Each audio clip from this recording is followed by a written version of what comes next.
ദൈവത്തിന് മഹത്വമുണ്ടാകട്ടെ. യേശുക്രിസ്തു തൻ്റെ ശിഷ്യന്മാരെ തിരഞ്ഞെടുക്കുന്നതിന് മുമ്പ് ഒരു രാത്രി മുഴുവൻ മലമേൽ കയറി പ്രാർത്ഥനയിൽ സമയം ചെലവഴിച്ചു. 12 ശിഷ്യന്മാരെ അതിനുശേഷം നമ്മുടെ കർത്താവ് തിരഞ്ഞെടുത്തു.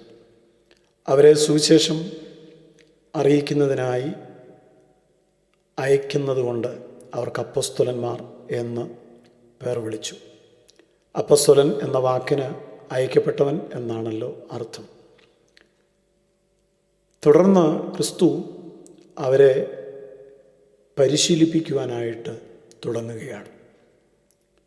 അവരുടെ ജീവിത ശൈലിയിൽ വരുത്തേണ്ട വ്യത്യാസങ്ങൾ, അവർ ത്യാഗമനോഭാവം ഉള്ളവരായി ജീവിക്കണം എന്നുള്ള നിർദ്ദേശങ്ങൾ, വിളിയെക്കുറിച്ചുള്ള കാര്യങ്ങൾ എത്രമാത്രം ഗൗരവമായിട്ടെടുക്കണം എന്നുള്ള പ്രബോധനങ്ങൾ, ഒരിക്കലും ജനപ്രീതി ആഗ്രഹിക്കരുത് എന്നുള്ള പഠിപ്പിക്കലുകൾ, ശത്രുക്കളോട്, ഉപദ്രവിക്കുന്നവരോട്, തിരസ്കരിക്കുന്നവരോട് എങ്ങനെ ഇടപെടണം എന്നുള്ള ആലോചനകൾ, ഇതൊക്കെയായിരുന്നു തന്നോട് കൂടെ ഇരിപ്പാൻ തിരഞ്ഞെടുത്ത ശിഷ്യന്മാരെ ക്രിസ്തു പഠിപ്പിക്കുവാൻ ആരംഭിച്ചത്. നിങ്ങളെ സ്നേഹിക്കുന്നവരെ സ്നേഹിച്ചാൽ നിങ്ങൾക്ക് എന്ത് പകരം ലഭിക്കും? ഉപചാരം കിട്ടും. പാപികളും അവരെ സ്നേഹിക്കുന്നവരെ സ്നേഹിക്കുന്നുവല്ലോ. നിങ്ങൾക്ക് നന്മ ചെയ്യുന്നവർക്ക് നന്മ ചെയ്താൽ നിങ്ങൾക്ക് എന്ത് ഉപചാരം കിട്ടും? പാപികളും അങ്ങനെ തന്നെ ചെയ്യുന്നുവല്ലോ എന്നൊക്കെ പറഞ്ഞ് പഠിപ്പിക്കുന്ന യേശുക്രിസ്തുവിൻ്റെ വാക്കുകൾ അവരുടെ ജീവിതത്തിൽ വരുത്തിയ രൂപാന്തരം അത്ഭുതാവഹമാണ്. കർത്താവിൻ്റെ കൽപ്പനകളോടുള്ള അവരുടെ പ്രതികരണം വളരെ അനുകൂലമായിരുന്നു. കർത്താവ് പഠിപ്പിച്ചത് ലോകത്തിൻ്റെ സംവിധാനങ്ങൾക്ക് അപ്പുറത്ത്, ലോകത്തോട് പൊരുത്തപ്പെടാത്ത, അനുരൂപപ്പെടാത്ത, മനസ്സ് പുതുക്കി രൂപാന്തരപ്പെടുന്ന ഒരു ഉയർന്ന ജീവിത രീതിയാണ് യേശു അവരിൽ നിന്ന് ആഗ്രഹിച്ചത്.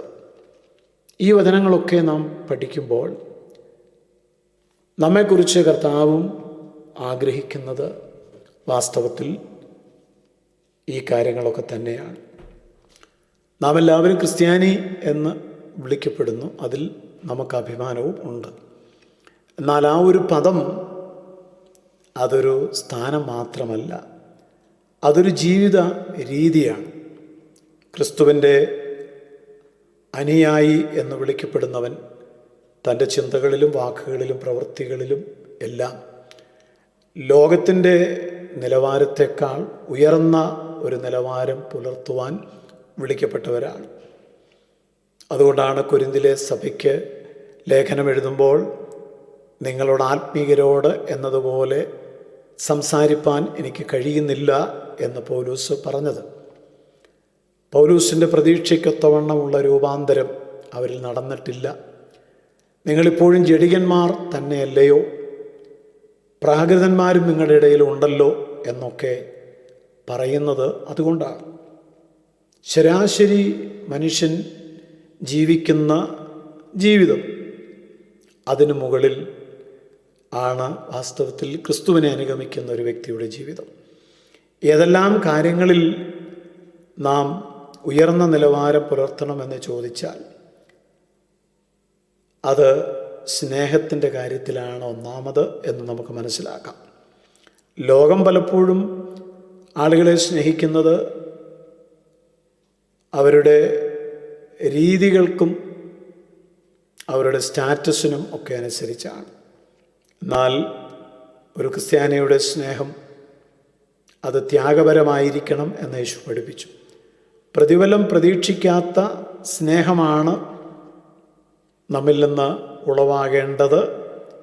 അത് ശത്രുക്കളെ പോലും സ്നേഹിക്കുവാൻ കഴിയുന്നതായിരിക്കണം, അത് ഏറ്റവും ഉയർന്നതായിരിക്കണം എന്ന് യേശു പഠിപ്പിച്ചു. വിശുദ്ധ ജീവിതത്തിൽ നാം മറ്റു മനുഷ്യരെക്കാൾ എപ്പോഴും മുൻപിലായിരിക്കണം. ലോകം പലപ്പോഴും പാപത്തെ ന്യായീകരിച്ചും അനീതിയെ സഹിച്ചും കൊണ്ടൊക്കെ ജീവിക്കുന്ന ഒരു ജീവിതമാണ്. വിശുദ്ധ ജീവിതം നയിക്കുവാൻ ആണ് ഒരു ക്രിസ്ത്യാനി വിളിക്കപ്പെട്ടത്. അവൻ്റെ ചിന്തകളിൽ ശുദ്ധിയുണ്ടായിരിക്കണം, പ്രവൃത്തികളിൽ നീതിയുണ്ടായിരിക്കണം, വാക്കുകളിൽ സത്യമുണ്ടായിരിക്കണം. ഇത് എളുപ്പമല്ല, എങ്കിലും ദൈവത്തിൻ്റെ കൃപയാൽ സാധ്യമാണ്. ഈ ഒരു ജീവിത ശൈലി സഹനത്തിലും ക്ഷമയിലും പ്രതിസന്ധികളും വേദനകളും ജീവിതത്തിൽ വരുമ്പോൾ സാധാരണ മനുഷ്യരെല്ലാം തളരുകയാണ്, നിരാശപ്പെടുകയാണ്. എന്നാൽ പ്രത്യാശയോടെ നിലകൊള്ളേണ്ടവരാണ് ക്രിസ്ത്യാനികൾ. കഷ്ടതകളിൽ പോലും ദൈവത്തിൽ മാത്രം വിശ്വാസവും ആശ്രയവും വെച്ച് നാം ജീവിക്കുമ്പോൾ നാം ഉയർന്ന പക്വതയുടെ വ്യക്തികളാണെന്നുള്ളതിൻ്റെ അടയാളമായിട്ടത് മാറും.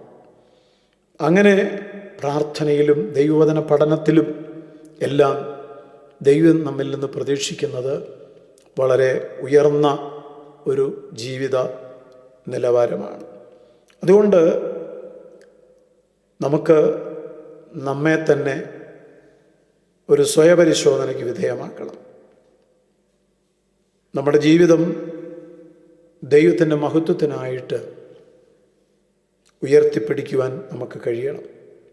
അപ്പോൾ മാത്രമേ ഈ ലോകത്തിൽ ഒരു ചെറിയ പ്രകാശമായി നമുക്ക് മാറുവാൻ കഴിയുകയുള്ളൂ.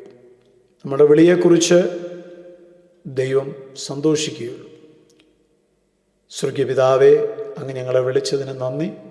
വിളിക്ക് യോഗ്യമാവണ്ണം നടക്കുവാൻ, വിളിയാലുള്ള ആശ എന്നതെന്ന് തിരിച്ചറിയുവാൻ ഈ വചനം കേൾക്കുന്ന എല്ലാവർക്കും കൃപ നൽകണം. ക്രിസ്തുയേശുവിൻ നാമത്തിൽ ആമേൻ. നിത്യജീവമൊഴികൾ നിന്നിലുണ്ട് പരനെ, നിന്നെ വിട്ടിട്ടടിയങ്ങളെങ്ങു പോയി വസിക്കും, നിന്നെ വിട്ടിട്ടടിയങ്ങളെങ്ങു പോയി വസിക്കും. നീയല്ലോ ഞങ്ങൾക്കുള്ള ദിവ്യ സമ്പത്തേശുവേ.